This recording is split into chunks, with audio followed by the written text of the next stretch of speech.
Let's begin from the northern region of Nigeria, precisely the Ahmadu Bello Stadium in Kaduna State, where members of the armed forces, paramilitary, school children, as well as non-governmental organizations file out for the Independence Anniversary Parade under the watchful eyes of the state governor and his deputy.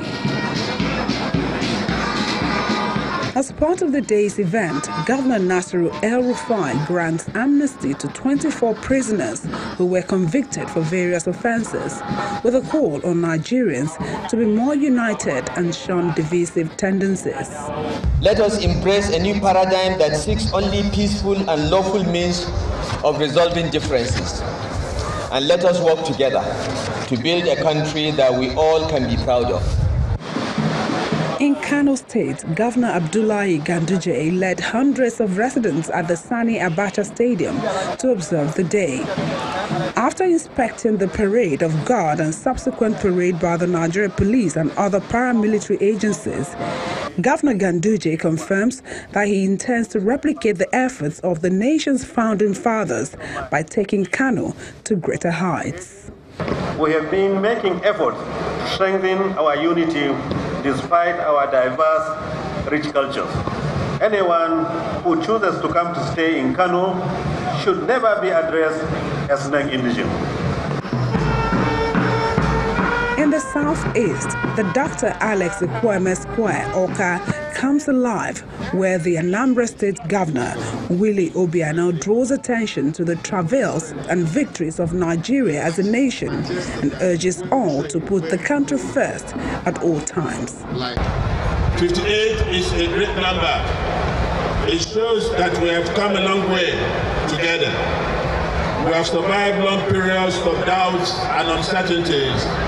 Every great nation goes through these cycles of doubts, mutual suspicions, and even civil wars.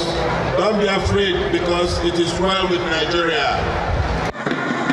Moving on to Rivers State, Nigeria's south region, the drums were also rolled out at Shark Stadium in Port Harcourt, the state capital, where the state governor, Nyesom Wike, shares his belief that 58 years after independence, Nigeria may have failed its people and Africa in terms of providing true leadership in democracy and true governance. Enough of the rhetoric. Nigeria belongs to all of us, and we must all work together to entrench true democracy, where the Constitution and the rule of law are supreme. After observing the march past by various security agencies and groups at the Moshood Abiola International Stadium, Kuto, Abeokuta, the Ogun State capital, southwest Nigeria, Governor Ibikunle Amosu cut the Independence Anniversary cake alongside other state officials and traditional rulers. Governor Amosu used the occasion to admonish the youth in the build-up to the 2019 general elections. Let me enjoin all our youth to be wary of those who may seek to use them as tools to cause chaos in the run-up to the 2019 general elections and afterwards. In the same vein, I urge us all to exercise our franchise in the coming elections, and most importantly, to give peace a chance in all our conduct. In Kwara State, the state government, at a media briefing to mark the country's independence, Governor Abdul Fattah Ahmed, represented by the State Commissioner for Sports and Youth Development, asked Nigerians to cultivate the habits of brotherhood, eschew ethnic chauvinism and religious bigotry as the country approaches general election next year.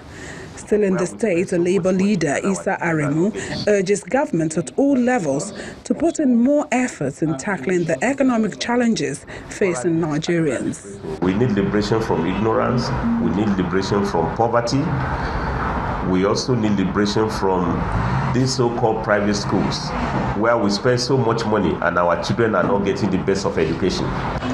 In the same vein, the Academic Staff Union of Universities, Calabar Zone, decides to look at the state of the nation and the education sector in the last 58 years, calling on the federal government to invest more in education to ensure sustainable development. Government must rise to its responsibility of making qualitative education affordable and accessible to Nigerians for the good of Nigerians. We therefore call on all well-meaning Nigerians to prevail upon government to rise to its responsibilities. Head or tail, almost 6 decades of nationhood is a milestone. While many Nigerians yearn for better socio-economic development, others want a more committed leadership that will drive the followership to the promised land. Yomi Otaibo reporting for Channels Television News.